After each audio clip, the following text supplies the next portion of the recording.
Hi. An often asked question about glucose monitoring is what's the difference between blood glucose and sensor glucose?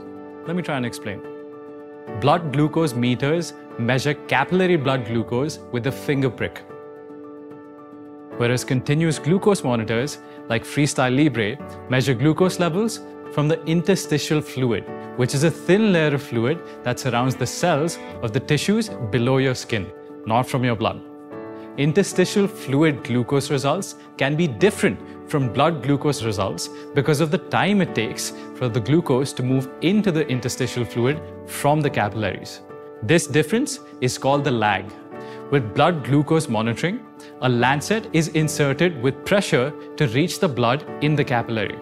With continuous glucose monitoring, the sensor uses a filament inserted just under the skin where it floats in the interstitial fluid.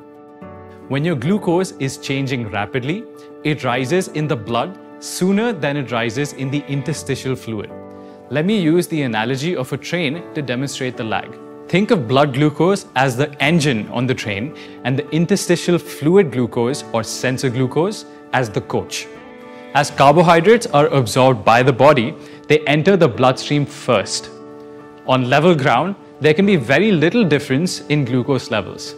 But when the train climbs a hill, just like glucose might after you have a meal, there's a bigger difference in those numbers. As you can see, sensor glucose still lags behind blood glucose.